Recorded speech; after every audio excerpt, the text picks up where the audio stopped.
کسکش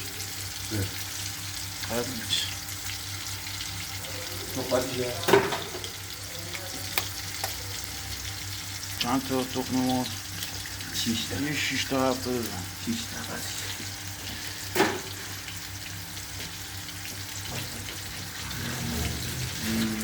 نیمرویی درست کنم یا هم بزنه؟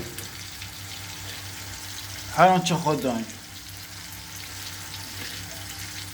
بچه ها جاتون خالیه، نگاه کنید چه املتی شد. به به.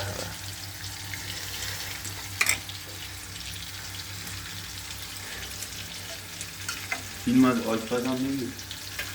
اینم آشپزمونه، آقای کارگرش رو بکنی.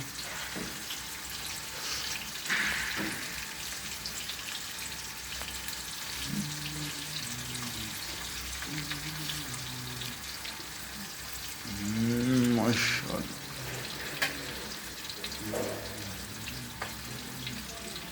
این املت خوردن داره بچه، جاتون خالی.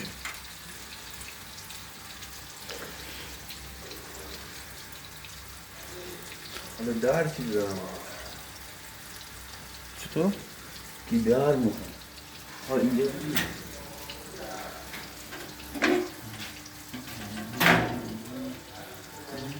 نه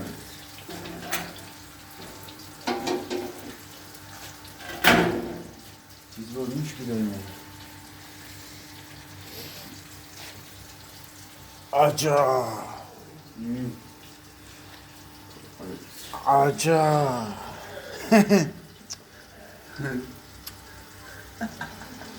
عجب چه فکری.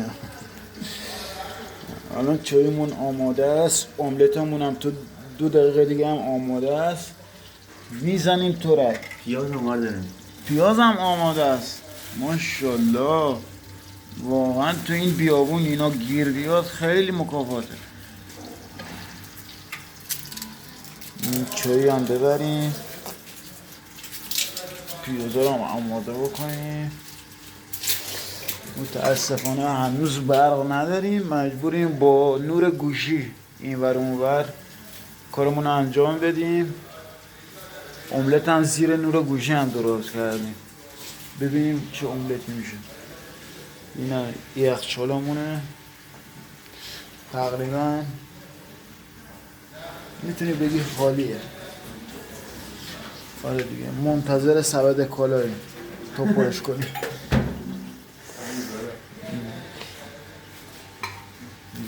نونا رو ببریم.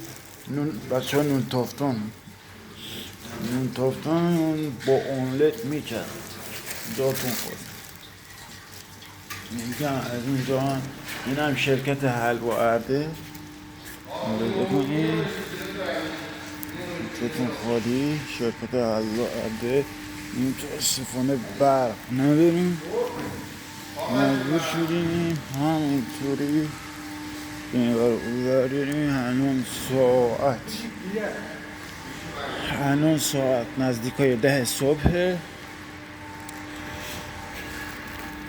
نگاه کنید اینجا چقدر نوره. اون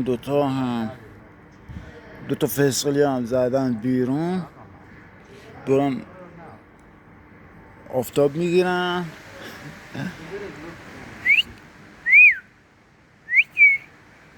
نگاه چه زود میاد. نگاه چه حرف گوش کنه چه زود میاد. بیا اینجا بیا.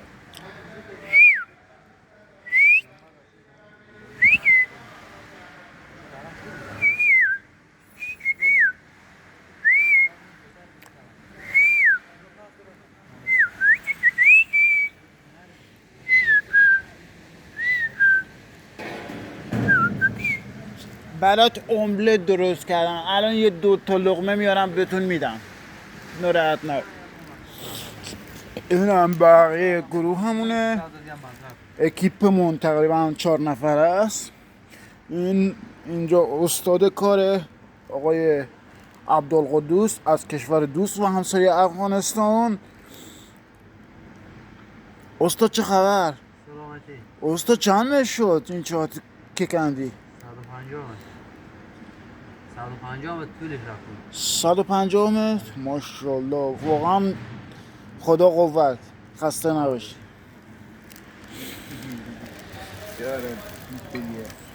براتون املت زدیم یعنی چه املتی حالشو بده نوش جون